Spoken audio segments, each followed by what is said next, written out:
오늘 하나님께서 주신 말씀은요, 누가복음 22장, 제가 비켜 있을게요. 54절에서 62절까지의 말씀입니다. 누가복음 22장 54절에서 62절의 말씀입니다. 이 말씀을 저 한 절, 여러분 한 절, 그리고 마지막 62절은 함께 읽도록 하겠습니다. 예수를 잡아 끌고 대제사장의 집으로 들어갈새 베드로가 멀찍이 따라가니라. 사람들이 뜰 가운데 불을 피우고 함께 앉았는지라. 베드로도 그 가운데 앉았더니 한 여종이 베드로의 불빛을 향하여 앉은 것을 보고 주목하여 이르되 이 사람도 그와 함께 있었느니라 하니, 베드로가 부인하여 이르되 이 여자여, 내가 그를 알지 못하노라 하더라. 조금 후에 다른 사람이 보고 이르되 너도 그 도당이라 하거늘 베드로가 이르되 이 사람아, 나는 아니로라 하더라. 한 시간쯤 있다가 또 한 사람이 장담하여 이르되 이는 갈릴리 사람이니 참으로 그와 함께 있었느니라. 베드로가 이르되 이 사람아, 나는 내가 하는 말을 알지 못하노라고 아직 말하고 있을 때에 닭이 곧 울더라. 주께서 돌이켜 베드로를 보시니 베드로가 주의 말씀 곧 오늘 닭 울기 전에 내가 3번 나를 부인하리라 하심이 생각나서 함께 읽겠습니다. 밖에 나가서 심히 통곡하니라. 아멘. 귀한 강사분 모셨습니다. 모시기 힘든 강사분 모셨는데 우리 임사무엘 목사님 나오셔서 우는 마음이라는 제목으로 말씀 전하실 때 큰 은혜 받으시기 바랍니다.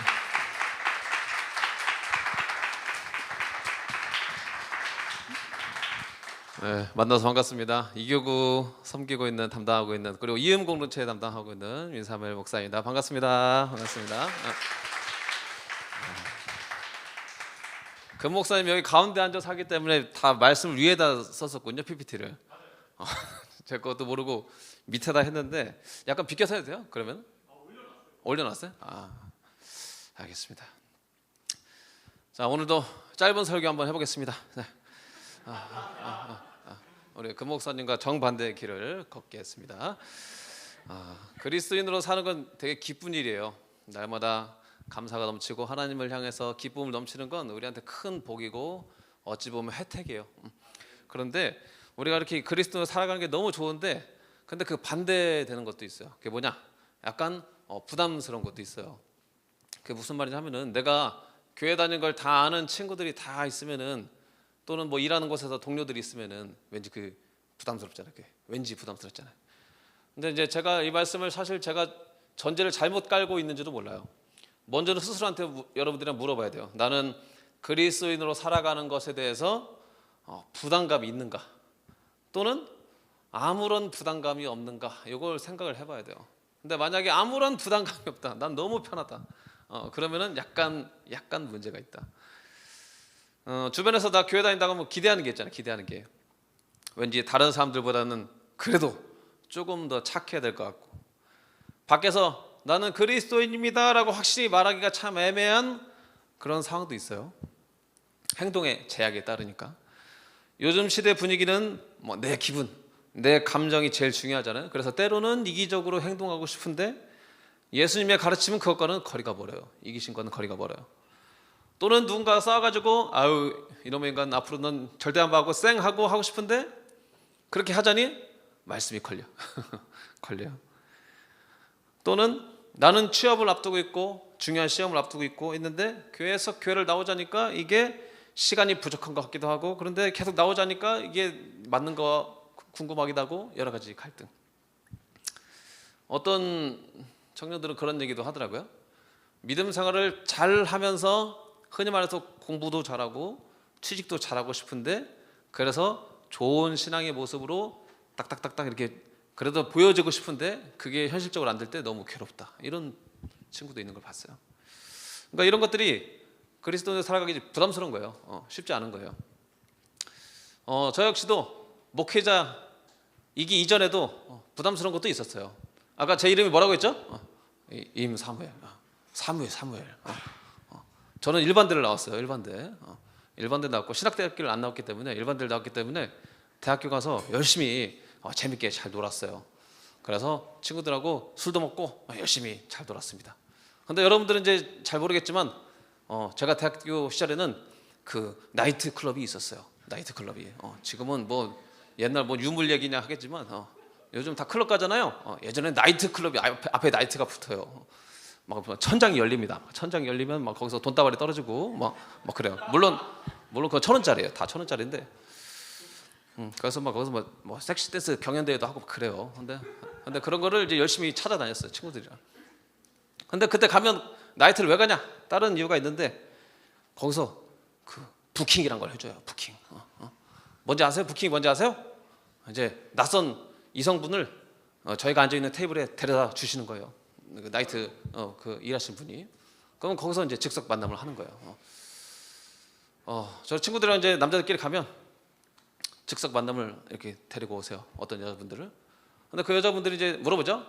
뭐 나이트는 시끄러우니까 작게도 안 물어봐요. 야, 너 이름이 뭐야? 막 음악이 너무 커 막 두바 하고 있으니까. 그러면은 거기서 내 이름 말해야 하잖아요. 근데 내 이름을 말하려다가 걱정이 되는 거야. 나 임사무엘인데 이거를 말하자니 왠지 찔려요. 그래서 나 임사무엘이야. 두가 울리고 있어. 음악. 그럼 걔가 뭐? 임사무엘이라고 하면 너 교회 다녀. 나이트에서 너무 싫은 거예요. 그래서 그렇게 하다가 나중에는 제 친구 이름을 말했어요. 문호철이야. 이렇게 말했어요. 근데 그게 불편한 거예요. 그냥 그 사람이 나에 대해서 뭐 해코지 하는 것도 아니고 아무것도 아닌데 거기서 다른 여자분을 이렇게 부킹 받고 막 술 먹고 노는 그 모습이 다른 사람이 내 이름 듣고 그렇게 판단할까 봐 부담스러운 거예요.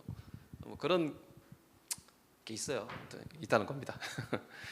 근데 이제 이런 것들을 이제 잘 감내하면서 살아가는 게 부담스럽고 어려우니까 적당히 좀 살아가고 싶은 욕구가 생겨요. 교회만 출석하고 마음의 짐은 훌훌 털어버리고 적당히 살고 싶다. 그래서 할 거 다 하고 이렇게. 근데 이제 이게 분명한 사실은 우리 모두가 다 그렇게 살면은 괜찮아요. 마음이 편하네요. 얘도 그렇게 살고 쟤도 그렇게 살고 하면은 마음 편하다 이거예요. 얘도 이렇게 하네. 적당히 타협하면서 사네. 근데 그렇게 안 하고 정말 신실하게 잘 살아가는 사람들이 현실에 있어요. 여러분 주변에도 분명히 생각나는 한두 명이 있을 거예요. 저 그 대단한 애 있어. 연예인 중에도 그런 사람 있잖아요. 누구예요? 이름 한 글자짜리. 션. 제일 싫어요. 제일 싫어. 하는 실이 다 꼴보기 싫어 그냥. 좋은 건 다 해. 기부해. 앞에 와서 승질도 안 내. 아내한테 잘한다고 소문났어. 돈도 많아. 봉사도 많이 해. 말도 이쁘게 해. 욕도 안 해. 완벽해요. 그런 거 보면은 목사님 나로서도 부담스럽다. 가까이 하기 부담스럽다. 그리고 마음이 불편하다. 저런 사람들이 이렇게 사는데 난 그렇게 못 사는구나. 이런 생각을 하게 되는 겁니다. 밤에 아이들한테 막 혼내고 했는데 션 보면 어떻게 하겠어요? 션한 영향력 보면 어떻게 되겠냐고. 그래서 참 걱정이 되는데, 근데 이제 물론 우리 주님은 그런 우리를 나쁘게 보진 않아요. 그것 때문에 우리를 벌 주거나 하는 분은 아니에요. 대신 우리한테 기대하는 바는 있어요. 그러니까 사람들이 착각하는 게 하나님께서 율법적으로 이런 걸 강요하겠지가 아니고 기대하는 바가 있어요. 우리한테 주신 은혜만큼 기대해요. 그건 강제력은 없어요. 근데 원해요. 기대해요. 여러분들 향해서 간절히 원하는 게 있어요. 그런 걸 오늘 한번 좀 알아보려고 합니다. 오늘 본문 읽었을 때 베드로 이야기했잖아요. 베드로 이제 주님의 제자고 수제자라고 소문이 났어요. 베드로가 3년간 예수님과 함께 동고동락했는데 어느 날 이제 베드로의 눈앞에서 예수님이 잡혀가는 일이 발생했어요. 여러분들 아는 것처럼 겟세마네 동산에 있을 때 가룟 유다가 군대를 이끌고 몽둥이를 들고 겟세마네 동산에 왔어요. 그래서 예수님을 잡아가려고 하는 상황입니다. 지금 보니까 베드로가 보니까 심각해요. 이게 만만치가 않아요. 이대로 가다가는 큰일 날 것 같아요. 그래서 이게 일반 잡범을 잡으러 오는 것이 아닌 엄청난 큰 사안이기 때문에 베드로가 여기서 마음의 갈등을 일으켜요. 흔히 말해서 마음이 당당하게 주님을 따라가지 못해요.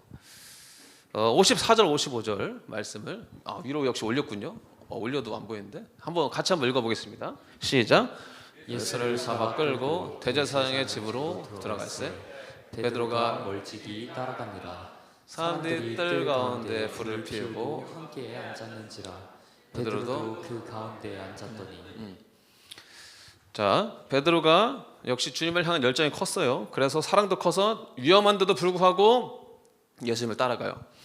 그렇지만 베드로는 말씀에 방금 기록된 것처럼 멀찍이 따라가요. 멀찍이 거리를 두고 들키지 않게 안전하게 따라갑니다. 물론 주님을 향한 사랑이 베드로의 마음에 가득했지만 그렇지만 공개적으로 따를 때 벌어지는 희생이 두렵죠. 두려워요. 그래서 고난이 두렵습니다. 그래서 용기가 부족해요. 그래서 거리를 뒀고 불 쬐는 사람들 사이에 섞여 들어가요. 무리에 섞여 들어가요. 그러니까 마음이 편해요. 이렇게 하면 날 모르겠지. 이런 모습은 주님을 따른다 하면서 적당히 거리를 두고 살아가는 우리들의 모습, 성도의 현실을 떠오르게 해요. 우리 다 각자의 모습이에요. 베드로처럼 주님을 온전히 잘 따르기에는 그 희생이 두려워요. 그런데 주님을 열심히 따라가려고 했을 때 그 용기도 없어요. 두렵기 때문에. 그래서 무리들 사이에 껴서 교회를 안 다니는 친구들 사이에 껴서 적당히 그렇게 애매모호하게 껴서 생활합니다. 그래서 어찌 보면 이제 세상에 숨어서 지내는 것과 마찬가지예요. 그렇게 하면 마음이 사실 편하거든요. 주님을 온전히 따른다는 건 부담스러워요. 근데 이거는 무조건 목회자들한테만 그 요구되는 건 아니에요. 이거는 모든 성도에게 요구되는 마음이고 당연한 일인 거예요. 근데 안타까운 게 뭔지 아세요? 우리는 이렇게 적당히 거리를 두고 살아가고 싶은데 우리가 상상했던 그 안 좋은 그 상황, 우리가 그리스도인인 걸 다 아는데도 난감해지는 그 상황, 그런 상황이 꼭 찾아오죠. 한 번씩 찾아와요. 우리에게 신앙적으로 도전한 때가 찾아옵니다. 56절도 한번 읽어볼게요. 시작. 한 여종이 베드로의 불빛을 향하여 앉은 것을 보고 주목하여 이르되 이 사람도 그와 함께 있었느니라. 자, 난감한 상황이 찾아왔어요. 지금 사람들 사이에 껴가지고 모르겠지 하고 있었는데 하필이면 눈이 좋은 어떤 여자아이가 주님과 함께 있던 사람이다 라고 말을 하는 거예요. 베드로는 이런 상황이 오지 않기를 간절히 바랬겠지만 불길한 예감은 언제나 틀리지 않아요. 탁 알아보고 주님과 함께 있던 사람이다 이렇게 말합니다. 이거는 마치 우리가 기독교인이라는 걸 숨기고 싶은 어떤 상황에서 내가 뭐 잘못을 하고 있든 뭐 부끄러운 일이든 그런 상황에서 갑자기 천장 보고 해야지. 시험 들 수 있으니까. 저 사람 운전기에 청년부잖아. 이렇게 알아보는 그런 상황. 청년부에서 봤어. 이렇게 이런 상황을 말하는 거예요. 그때 우리는 마음이 부담스럽죠. 그럴 때 사람들은 마치 외치는 것 같아요. 야, 당신이 그리스도인이라면 이런 상황에서 이렇게 행동해야 되는 거 아닙니까? 이렇게 해야 되는 게 당연한 거 아닙니까? 이렇게 외치는 것 같아요. 교회 다니는 사람이 말이야. 이런 말 한마디면 모든 게 다 끝나요. 설명이 안 돼. 우리한테는 약점이에요. 교회 다니면서 말이야. 교회 다니면서 말이야. 저한테는 저희 아버지가 목사님이거든요. 목사님 아들이 말이야. 이 말하면은 제가 할 말이 없습니다. 아무튼 이런 것들이 우리를 힘들게 해요. 근데 더 큰 문제는 우리가 입으로는 너무 신실하게 그동안 살아왔다는 게 문제예요. 입으로는 너무 신실하게 살아왔어. 그게 잘못이라면 잘못이야. 그래서 더 심각해요. 57절, 58절, 60절인데 잘 봐요. 제가 읽어볼게요. 베드로가 부인하여 이르되 이 여자여 내가 그를 알지 못하노라 하더라. 첫 번째 부인. 조금 후에 다른 사람이 보고 이르되 너도 그 도당이라 하거늘 베드로가 이르되 이 사람아 나는 아니로라. 두 번째 베드로가 이르되 이 사람아 나는 내가 하는 말을 알지 못하노라 고 아직 말하고 있을 때 말하는 순간에 닭이 곧 울더라. 이렇게 말해요. 베드로가 이제 지금 수치스러운 상황에 놓였죠. 베드로는 예수님이 잡히시던 바로 그 전날 밤에 예수님께 말하기를 내가 죽는 한이 있더라도 주님을 부인하지 않겠습니다. 배반하지 않겠 이렇게 말했어요. 그런데 이 당시에 예수님을 3번이나 부인합니다. 입술의 고백과 실제 행동이 달라버린 거예요. 이제 인지 부조가 일어난 거예요. 지금 이 위급한 상황에서 신앙적으로 멋있게 내가 주님을 따르는 제자요 하고 이렇게 했으면 너무 좋을 텐데 나도 모르게 나도 모릅니다. 몰라요. 이렇게 외쳤어요. 여러분도 생각해 보세요. 여러분도 은혜를 받고 얼마나 많은 믿음의 고백을 했습니까? 얼마나 많은 다짐을 했어요? 다 그런 적 있죠. 교회에서 은혜 받고 또는 술에 나가서 은혜 받고 집회장 가서 은혜 받고 찬양 집회 가서 은혜 받고 그때 우리의 믿음을 다 한 번씩 고백했을 거야. 주님 뭐 사랑합니다. 뭐 주님을 위해서 살겠습니다. 또는 저의 죄를 용서해 주세요. 이런 것들 했을 거예요.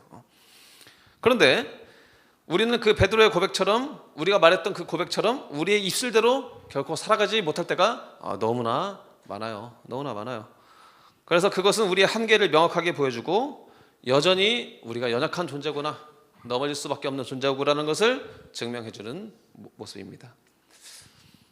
제가 뭐 어디 가서 항상 얘기하는 것 중에 하나인데 우리 신학생들이 여러분들 모르겠지만 싫어하는 찬송가가 있어요. 싫어하는 부름받아 나서니 몸, 이 찬양을 엄청 싫어요. 부름받아 나서니 몸 어디든지 가오리다, 이런 찬양이 있어요. 제일 싫어요, 제일 싫어. 근데 제가 이제 신학교 졸업반일 때는 너무 순수해가지고 에이 나는 절대 그렇게 안 할 거야. 나는 그냥 주님께서 가라는 대로 바로바로 갈 거야. 고르지 않을 거야. 이렇게 외치고 이력서를 짝짝짝짝 뿌렸어요. 그 다음에 제일 먼저 연락 오는데 내가 가야지, 이렇게 순수하게 했어요. 이력서를 막 몇십 장을 뿌렸어요. 저를 안 뽑아주니까 몇십 장을 뿌렸습니다. 그런데 어느 곳에서 연락이 딱 왔어요. 이메일이 왔어요. 면접을 보래요. 갔어요. 근데 가는데 주소가 좀 멀어요. 제가 그 광나루 거기 있었는데 경기도 어디 끝에 뭐 남양주 끝인가 아무튼 어딘가에 전철을 타고 1시간 반 이상 가서 교회에 이르렀어요. 근데 그 목사님 만났는데 앞으로 전도사님을 부임하시면은 사역하게 될 우리 교육부 장소에 하고 데려갔는데 갔더니 건물이 아니고 비닐하우스야. 비닐하우스. 거기에 애들 놀이기구가 있고 그런 거예요. 근데 그 모습을 보고 제 마음이 턱 숨이 막혔어요. 턱 숨이 막혔어. 왜냐?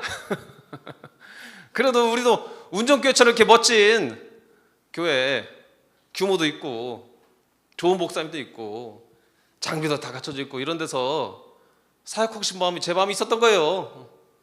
근데 비닐하우스 있는데 가니까 야 이거 여기 부임했다가 내 인생 꼬이겠다. 그런 생각이 드는 거예요. 그래서 그 목사님과 얘기하고 돌아오면서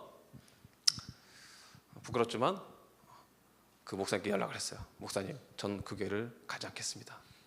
그리고 훨씬 더 큰 교회 가서 사역을 했습니다. 너무 창피하죠? 근데 제가 입술로 그동안 해온 게 있으니까 너무 부끄러운 거예요, 이게. 친구들한테도 막 해왔던 게.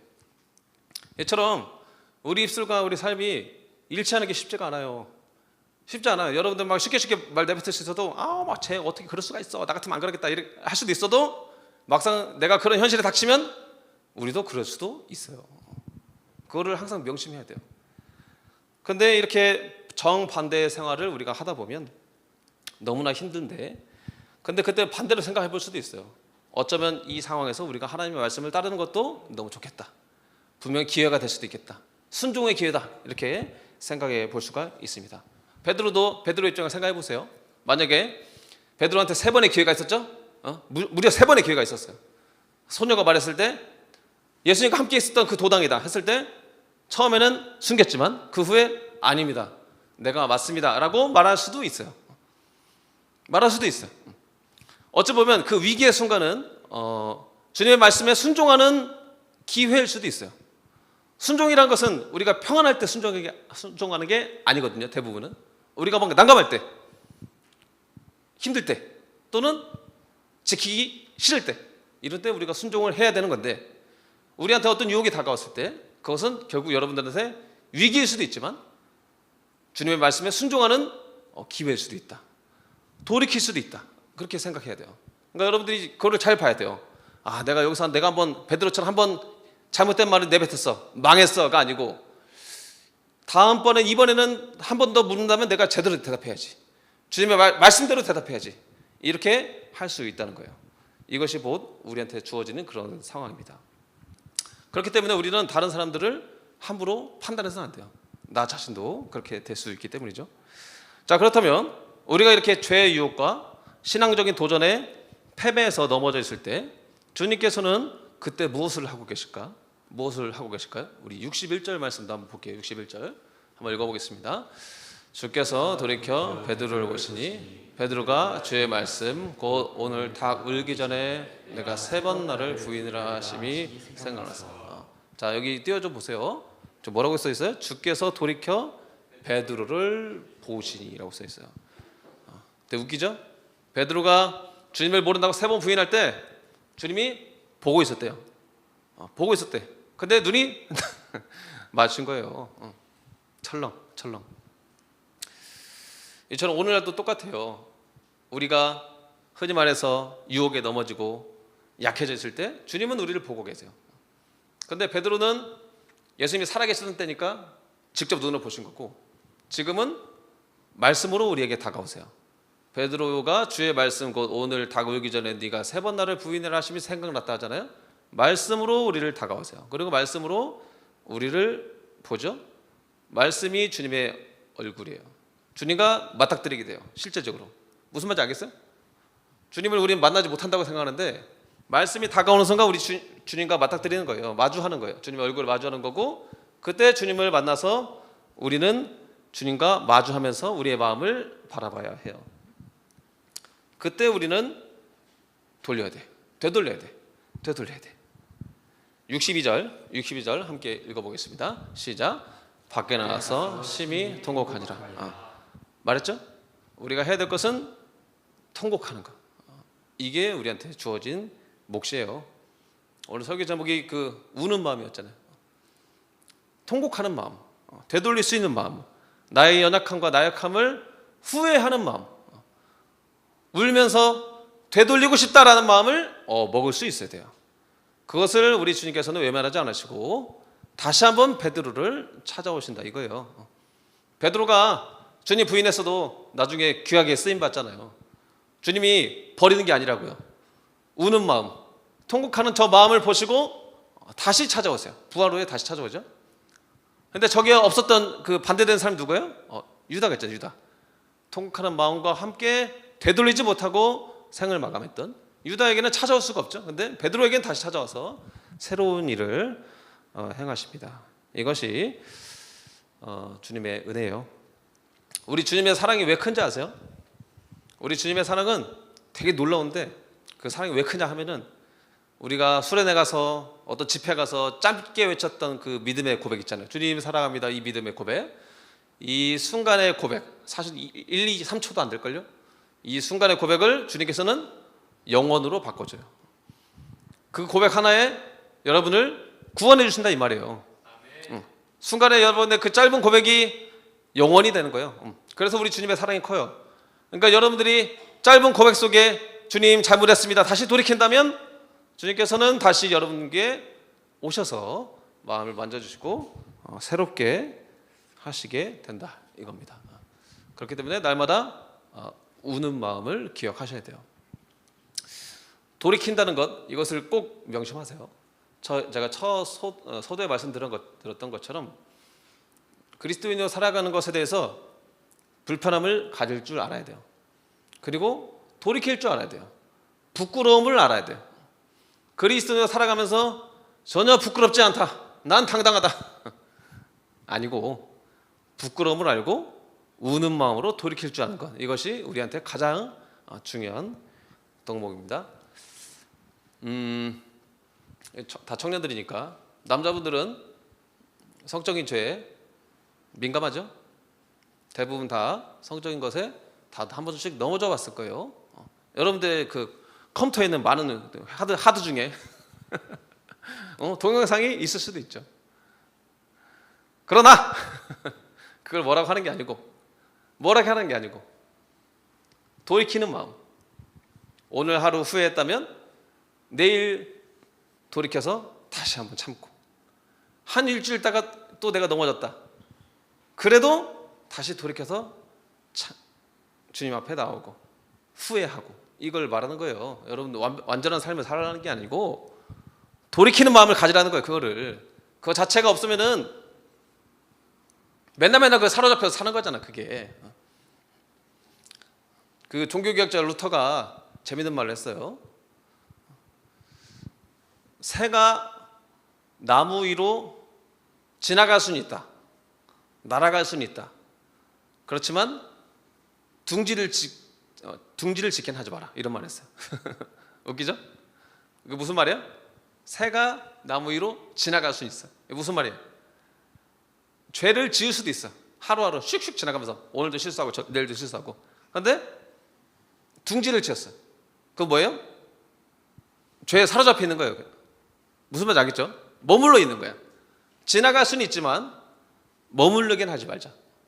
지나가고 후회하고 다시 한번 돌이키고 우는 마음으로 바라보고 다시 그렇게 또 하고 이것을 주님께서 원하신다. 그리고 베드로는 그렇게 했고 쓰임 받았어요. 여러 것들이 많아요.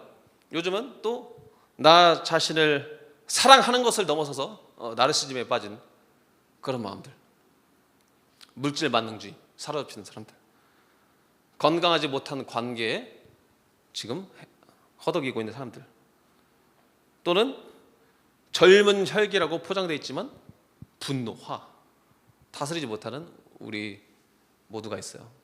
그렇지만 그것을 결코 당연하다고 생각하지 않고 돌이키라, 이것을 말하고 있는 겁니다. 우리나라에서도 한국교회에서 되게 부끄러운 역사가 있었죠. 여러분들 역사 시간에 배웠는지 모르겠지만 한국교회에서 일제강점기 때 그 신사참배를 했어요. 신사참배 무슨 말인지 알죠? 신사참배를 했어요. 그러니까 일본 천황을 향해서 절을 했다 이 말이에요. 한국교회가 몇몇 교회 빼고는 영적 간음이에요. 수치스러운 일이에요. 그 한국교회가 다 망했냐? 아니요. 그때 해방 이후에 회개하고 다시 한번 주님 앞에 무릎 꿇고 살아난 거예요. 한국교회가 이 몹쓸 썩을 교회 이게 아니고 신사참배에서 무릎 꿇고, 물론 그들도 눈물 흘리면서 무릎을 꿇었겠지. 살고 싶었으니까, 교회가 다 죽을 것 같으니까. 그렇지만 다시 한번 돌이켰을 때 주님께서는 한국교회를 여전히 사용하신다, 이거를 말하고 있습니다. 이제 설교를 좀 마칠까 하는데 짧게 하고 있죠? 우리 반주 한번 해주세요. 그렇기 때문에 주님을 향한 진심 어린 고백을 우리 입으로 말하고도 여전히 무너지는 우리의 삶에 낙심이 될 때, 그때 여러분 제가 계속 강조했던 것처럼 돌이키세요. 다시 후회를 하세요. 진심으로 통곡하세요. 우는 마음을 가지세요. 그리고 그때 주님, 이렇게 매번 넘어지는 저를 불쌍히 여겨주십시오. 저를 도와주십시오. 제가 우는 마음으로 돌이킬 수 있도록 저에게 그런 믿음을 주세요. 이렇게 기도를 했으면 좋겠습니다. 그때 주님께서는 우리를 여전히 사랑하시며 안아주시고 함께 해주실 거예요. 이런 우는 마음으로 주님을 대한다면 베드로가 그랬던 것처럼 수치를 딛고 다시 주님을 위해 살아갈 수 있을 겁니다.